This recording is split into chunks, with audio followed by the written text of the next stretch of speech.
Hello! நான் உங்களுடைய மந்த்ரா. இன்னைக்கு நாம கேட்க இருக்கிறது, லேயா சாஜன் எழுதிய "எனக்கெனவே நீ கிடைத்தாய் எனதுயிரே". வாங்க கதைக்குள்ள போலாம். ஹலோ! Hello doctor. கேக்குதா? நீங்க பேசுறது எனக்கு சரியா கேட்கல. ஹலோ! இருள் சூழ்ந்திருந்த அந்த இடத்தில் பலவண்ண விளக்குகள் வெட்டி வெட்டி ஒளிர, வாசல் இருக்கும் திசையை கூட அவளால் சரியாக பார்க்க முடியவில்லை.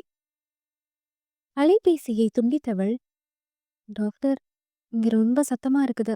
ரூம்க்கு போயிட்டு பேசுறேன் என்று குறுஞ்செய்தி ஒன்றை அனுப்பினாள். சுற்றி இருந்தவர்களை வெறித்து பார்த்தபடி அமர்ந்திருந்த லியா இன்னும் சற்று நேரத்தில் அவளுக்கு நடக்க இருக்கும் விபரீதத்தை பற்றி அறியாமல் இருந்தாள். இரவு 1 மணி ஆக 10 நிமிடங்கள் தான் இருந்தது. அவளுடைய டீம்மேட்ஸின் கட்டாயத்தினால் வந்தவள் அந்த பார்ட்டிக்கும் அவளுக்கும் சம்பந்தமே இல்லாதவாறு எப்போது விடுவார்கள், ஓடிப்போய் விடலாம் என்றபடி ஒரு ஓரத்தில் அமர்ந்திருந்தாள். எங்கு திரும்பினாலும் ஒரே ஆடலும் பாடலும் சத்தம்தான். இதுவரை அவ்வளவு கூட்டமான இடத்தில் இருந்ததில்லை அவள். மூச்சு முட்டி கொண்டு வந்தது அவளுக்கு. ஒரு பிரபலமான கார்மெண்ட்ஸ் கம்பெனியில் டிசைனிங் செக்ஷனில் ட்ரெயினியாக பணிபுரிந்து கொண்டிருக்கிறாள் லியா.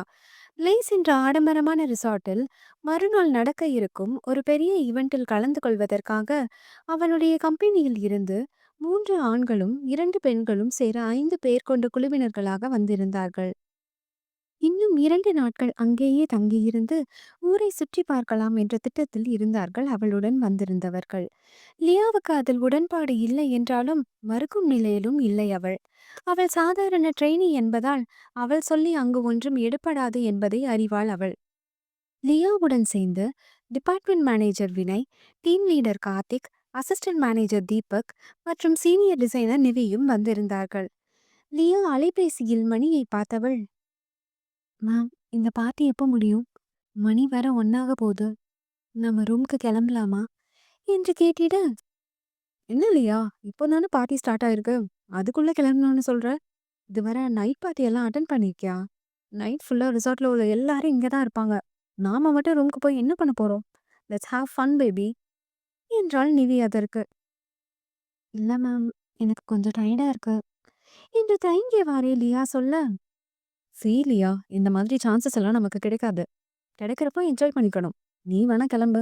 நான் இருந்து நல்லா பார்ட்டி பண்ணிட்டு தான் வருவேன் என்றவள் அவள் கையில் இருந்த மதுக்கு வெளியில் இருந்த ஓட்காவை அப்படியே அவள் வாயில் கவிழ்த்தாள். மேம், அப்போ நான் கிளம்புறேன் என்று லியா இருக்கையில் இருந்து எழுந்து கொள்ள, ஹே, வெயிட் வெயிட் என்று எழுந்தவளின் கையை பிடித்து அவசரமாக அவளை அமர வைத்தாள் நிவி. லியா அவளை குழப்பமாக பார்க்க, ஹேய் வெயிட்டர் என்று காற்றில் கையை அசைத்து வெயிட்டரை அழைத்தவள், 1 vodka and 1 Lime soda please என்று வந்தவனிடம் ஆர்டர் சொல்ல, 1-2 நிமிடங்களில் என்ஜாய் யோர் ட்ரிங்க் மேம் என்று சொல்லி வெயிட்டர் நிவி ஆர்டர் செய்ததை அவர்களிடம் நீட்டினான். லைம் சோடாவை லியாவிடம் கொடுத்தவள், முதல்ல இதை குடி, அப்புறம் ரூம்க்கு போலாம் என்றாள். அரை கிளாஸ் ஜூஸை மட்டும் குடித்துவிட்டு குவளையை இவள் கீழே வைக்க, என்ன லியா, நீ தானே வர வழியில நாசிய மாதிரி இருக்குன்னு சொன்ன. லைம் சோடா குடிச்சா அந்த வாமிட்டிங் சென்சேஷன்லாம் சரியாயிடும். நீ சாப்பாடுல வேற ஜூஸையாச்சும் ஃபுல்லா குடி என்று நீளமாக நிவி வசனம் பேச, வேறு வழி இல்லாமல் மீதி ஜூஸையும் குடித்துவிட்டு தன்னுடைய அறைக்கு செல்ல ஆயத்தமானாள் பெண்ணவள். ஓகே லியா, கார்த்திக்கிட்ட இன்ஃபார்ம் பண்ணிட்டு ரூம்க்கு கிளம்பு என்றாள் நிவி. ஒரு நொடி யோசித்த லியா, மேம், உங்களால என் கூட ரூம் வர வர முடியுமா என்று கேட்டிட, எனக்கு கொஞ்சம் தலை சுத்துற மாதிரி இருக்கு. 11th ஃப்ளோர் வர தனியா போக முடியுமான்னு தெரியல என்றவள் தலையை அழுத்தமாக பிடித்துக்கொள்ள, இவன் நம்மள விடமாட்டா போலயே என்று சரித்து கொண்ட நிவி, சரி வரே வா என்றாள். ஏய் கார்த்திக், லியாக்கு கொஞ்சம் உடம்பு முடியல. நான் அவ ரூம் வர விட்டுட்டு வந்து உங்க கூட ஜாயின் பண்ணிக்கிறேன் என்று நிவி சொல்ல, உடனே லியாவை பார்த்த Karthik, are you okay Lia, do you need any help என்று கேட்க, அதற்கு கண்களை சுழற்றிய லியா, நோ தேங்க்ஸ் என்று முகத்தில் அடித்தவாறு பதிலளித்தாள். குரலை செருமியவன், இட்ஸ் ஓகே லியா, ஏதாச்சும் ஹெல்ப் வேணும்னா don't hesitate to contact me என்றான். இப்படி இப்படி நல்லவன் மாதிரி நடிக்கிறான் என்று மனதில் அவனுக்கு திட்டிக் கொண்டே லியா லிஃப்டை நோக்கி நடந்தாள். லியா சென்றதும், அந்த ஜூஸ் அவ குடிச்சிட்டாளா என்று மெல்லிய குரலில் கார்த்திக் கேட்க, ஆமா குடிச்சிட்டா என்று சொல்லிவிட்டு லியாவை பின்தொடர்ந்தாள் நிவி. லியாவின் பின்னழகை இதழ்களை கடித்தபடியே ரசித்தவன், இந்த ரெட் கலர் கவுன்ல செம்ம ஹாட்டா இருக்கால்ல மச்சி. என்றதும், இன்னும் கொஞ்ச நேரம் வெயிட் பண்ணேன்டா. இவன் இருக்கிற ஸ்பீடுக்கு அவ தாங்க மாட்டா போலயே என்று தீபக் வினயிடம் சொல்லி சிரித்தான். ஒரு நாள் ஆபீஸில் இருக்கும்போது லியா கணினியில் எதையோ மும்முரமாக பார்த்து கொண்டிருந்தாள். அவளுக்கு பக்கவாட்டாக அமர்ந்திருந்தவன் அவள் அங்க வனப்புகளை ஆபாசமாக புகைப்படம் எடுக்க கேமராவின் ஷட்டர் சவுண்ட் கேட்டு திடுக்கிட்டு திரும்பினாள் பெண்ணவள். சற்றென்று அவன் அலைபேசியை பிடுங்கியவள் திரையில் தெரிந்த அவள் படத்தை கண்டு அதிர்ந்து தான் போனாள். கண்ணியமாக உடை அணிந்தால் கூட சில கயவர்கள் அதில் ஆபாசத்தை எப்படித்தான் கண்டு கொள்கிறார்களோ. கொஞ்சமும் தாமதிக்காமல் அந்த படத்தை அளித்தவள் அப்போது அங்கு ரவுண்ட்ஸ் வந்த மேனேஜரான தீபக்கிடம் அனைவர் முன்னிலையிலும் கார்த்திகை பற்றி புகார் செய்தாள். அவளுக்கு அப்போது தெரியாது தீபக் கார்த்திக் இருவருமே பெண்கள் விஷயத்தில் ஒருவருக்கு ஒருவர் சளைத்தவர்கள் இல்லை என்று. நடக்கிறதை சிலர் கண்டு கொள்ளாமல் அவர்கள் வேலையில் கவனமாக இருந்தாலும் பலரது பார்வை கார்த்திக்கின் மீது அருவருப்பாக பதிந்தது. தீபக்கோ லியாவின் நம்பிக்கையை வெல்வதற்காக கார்த்திக்கை ஒரு வாரம் சஸ்பெண்ட் செய்து விட்டான். மற்றவர்களுக்கு முன்பாக தன்னை அவமானப்படுத்தி விட்டதால் கார்த்திக்கு லியா மீது தீராத வன்மம். லியாவிற்கு ஏனோ அந்த சம்பவத்தில் இருந்து அவனை கண்டாலே பிடிக்காது. இந்த ஈவெண்டிற்கு இவர்களுடன் சேர்ந்து வருவதில் அவளுக்கு துளி கூட விருப்பம் இல்லை என்றாலும் அவளுடைய ப்ரமோஷனுக்கு இந்த ஈவெண்ட் முக்கியமான ஒன்று என்பதை கருத்தில் கொண்டும் எல்லாவற்றிற்கும் மேலாக ஈவெண்டில் பேச இருக்கும் ஜென் குரூப் ஆஃப் கம்பெனிஸின் சிஇஓ சாஜன் தேவ் தான் இந்த ஈவெண்டின் சீஃப் கெஸ்ட் என்று தெரிந்ததும் அவனின் உரையாடலை நேரில் கேட்க வேண்டும் என்ற ஆசையில் வருகிறேன் என்று கடைசி நேரத்தில் ஒப்புக்கொண்டாள். சாஜன் தேவ் குறுகிய நேரத்தில் புகழின் உச்சத்தை அடைந்தவன். சரிந்து போய் கிடந்த அவனுடைய தந்தை திவாகரின் பிசினஸை சில ஆண்டுகளிலேயே எடுத்து நிறுத்தியது மட்டுமில்லாமல் பன்மடங்குகளாக வளர்ந்து நாட்டின் டாப் பணக்காரர்கள் லிஸ்டில் இடம் பிடித்து இருந்தான். பிளேஸ் ரிசார்ட்டிற்குள் சாஜனுடைய கார் நுழைந்தது. பார்ட்டியில் இருந்தவர்கள் குடித்து கும்மாளம் போட்டு கொண்டு இருந்ததால் யார் வருகிறார்கள் யார் போகிறார்கள் என்று அவர்கள் கவனிக்கவில்லை. மறுநாள் காலை நடக்க இருக்கும் ஈவெண்டில் அவன் பேச இருப்பதால் சாஜன் அந்த ரிசார்ட்டிற்கு முந்தின நாள் இரவே வந்திருந்தான். சாஜன் வந்தவுடன் அங்கு இருந்த மீடியா ரிப்போர்ட்டர்ஸ் அவனை சூழ்ந்து கொண்டு புகைப்படங்களை எடுத்து தள்ளினார்கள். ஆறடிக்கும் சற்று உயரமாகவும் வசீகரமாகவும் இருந்தவனை பார்த்த பெண் பத்திரிகையாளர்கள் படம் எடுக்காமல் அவனையே ரசனையாக பார்த்து கொண்டிருக்க அவனோ அதையெல்லாம் கண்டு கொள்ளாமல் கேமரா ஃபிளாஷில் இருந்து கண்களை பாதுகாத்து கொள்ள கையில் வைத்திருந்த கூலிங் கிளாஸை எடுத்து ஸ்டைலாக கண்களில் அணிந்து கொண்டான். அங்கிருந்த பத்திரிகையாளர்களில் சிலர் சில கேள்விகளையும் அவனிடம் கேட்டார்கள். சாஜன் அவர்கள் கேள்விகளுக்கு பதிலளிக்காமல் வேக எட்டுக்கள் எடுத்து வைத்து ரிசார்ட்டிற்குள் நுழைந்தான். பதில் சொல்லிட்டு போங்க சார் என்று சொன்ன சிலரை பார்த்து சாஜனின் பிஏ பரத், உங்க கொஷின்ஸ்க்கெல்லாம் சார் கண்டிப்பா நாளைக்கு ஈவெண்ட் முடிஞ்ச அப்புறம் பதில் சொல்வார். Already it's almost 12:30 now. Hope you will understand என்று சொல்லி அவ்விடம் விட்டு சென்றான் பரத். அறைக்குள் செல்ல முற்பட்ட சாஜன், நாளைக்கு எத்தனை மணிக்கு ஈவெண்ட் ஸ்டார்ட் ஆகுது என்று பரத்திடம் கேட்க, 8 o'clock கிட்ட ஸ்டார்ட் ஆகுது சார் என்றான் Bharat. Okay, don't disturb me until morning என்று பரத்திடம் அவன் கட்டளையிட, சார் ஏதாச்சும் முக்கியமான கால் வந்தா என்று இழுத்தவனை பார்த்து, ஐ செட் டோன்ட் டிஸ்டர்ப் என்று குரலை உயர்த்தியவன் கதவை அடைத்து சாத்தினான். ஓகே சார், குட் நைட் என்று சொன்ன பரத்தின் குரல் காற்றில் தான் கரைந்து போனது. சார் ஏன் இன்னைக்கு இவ்ளோ டென்ஷனா இருக்கார் என்று மனதில் நினைத்தவன் சாஜன் அறையில் இருந்து 20 அறைகள் தள்ளி இருந்த அவன் அறைக்குள் சென்றான்.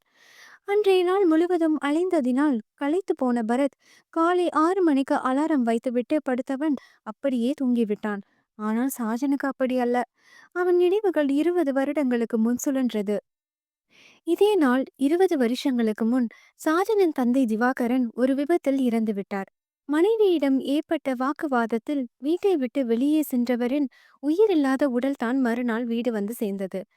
அதற்கு பின் சாஜனின் தாய் சதி லீலாவதி அப்போது கோடிகளில் புரண்ட திலீபனை மறுமணம் செய்து கொண்டாள். திலீபன் தன்னுடைய கணவரான திவாகரின் தொழில்முறை எதிரி. அவனால் தான் திவாகரின் தொழிலில் அத்தனை நஷ்டம் ஏற்பட்டது. நடுத்தர குடும்பத்தில் பிறந்து வளர்ந்த லீலாவிற்கு ஆடம்பரமான வாழ்க்கை மீது ஏனோ அத்தனை மோகம். வசதியான வாழ்க்கையின் மீது தீராத மயக்கம் கொண்டவள், இனி இவர் கூட இருந்தா நம்மளால வசதியா வாழ முடியாது என்று நினைத்தவள் கணவன் இருக்கும் போதே பல கோடிகளுக்கு அதிபதியான திலீபன் மேல் மோகம் கொண்டாள். திலீபனுக்கும் லீலாவின் அழகை அவன் வசமாக்க வேண்டும் என்ற எண்ணம்.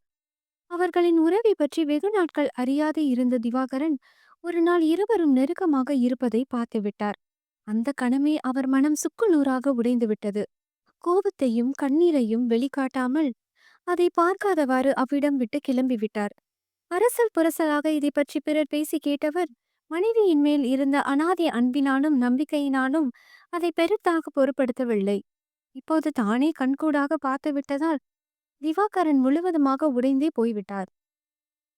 ஆசை ஆசையாக காதலித்து மணந்த மனைவியிடம் அதை பற்றி எப்படி கேட்பதென்று அறியாமல் மனம் நொந்து போய் தினமும் குடித்துவிட்டு வீட்டிற்கு வந்தவாறே ஒரு வாரத்தை கழித்திருந்தார் அவர். ஒரு நாள் தன் மனைவியிடம் இதை பற்றி கேட்டே ஆக வேண்டும் என்ற முடிவுடன் வந்தவர் தன்னுடைய செல்ல மகனை தூங்க வைத்துவிட்டு லீலாவதியிடம் அதை பற்றி கேட்டும் விட்டார். முதலில் இல்லை இல்லை என்று நடித்தவள் பின்பு, ஆமா, நான் திலீப்பை தான் விரும்புறேன், இப்போ அதுக்கு என்ன என்று திமிராக பேச பொறுமை இழந்த திவாகர் லீலாவதியின் கன்னத்தில் பலார் என்று அறிந்திருந்தார்.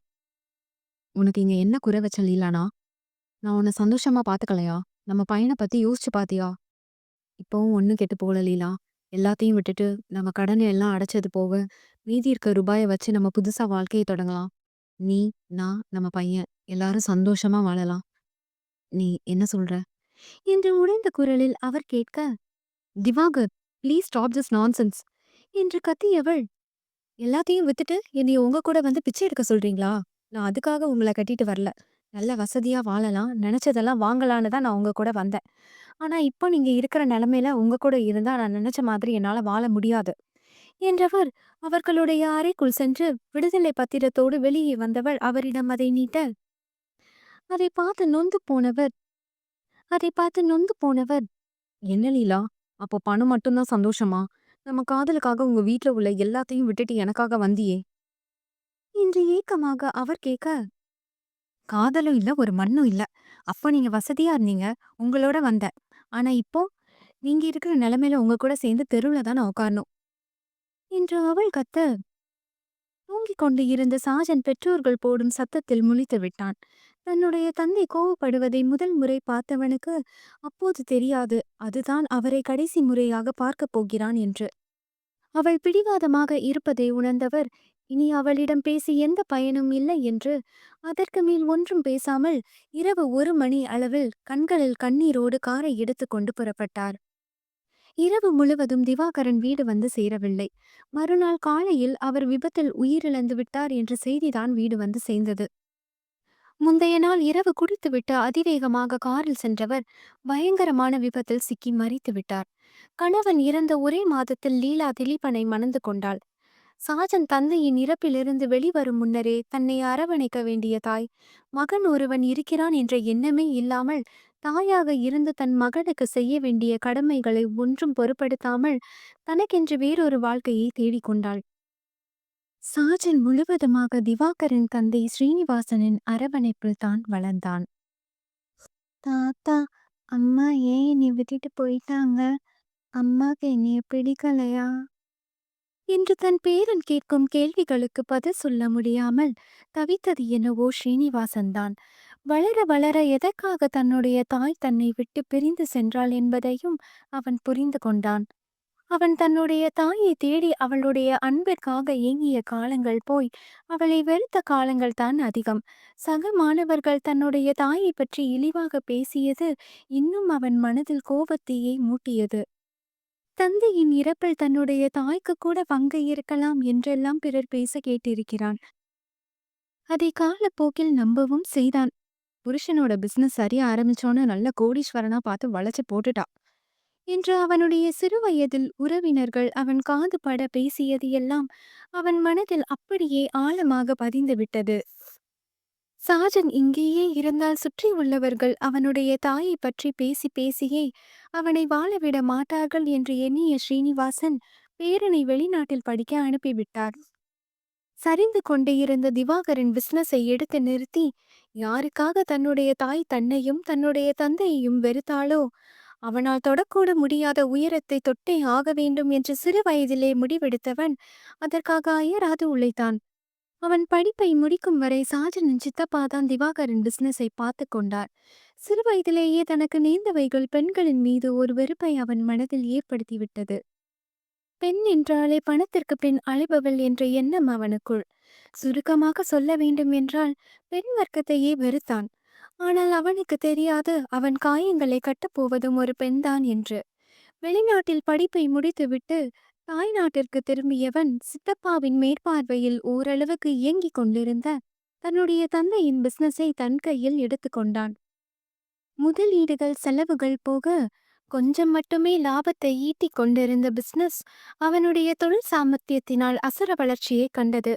அதன் பின் பல கிளைகளையும் பரப்பி யாரும் எதிர்பாராத அளவிற்கு பன்மடங்காக வளர்ச்சி அடைந்தது. இப்பேற்பட்ட வளர்ச்சியின் கால அவகாசம் குறைவு என்றாலும் அவன் அதற்கு போட்ட உழைப்பு மிகவும் அதிகம். இப்படி குறுகிய காலத்தின் புகழின் உச்சத்தை அடைந்தவனை யாருக்குத்தான் பிடிக்காமல் போகும்? அவனின் கடின உழைப்பையும் திறமையையும் பார்த்து ஈர்க்கப்பட்டவர்களுள் லியாவும் ஒருவள். கனவுகளோடு காத்திருந்த பெண்ணவள் அறிவாள் இல்லை. அவளை அடைய நினைக்கும் கயவர்களின் சதி அதை.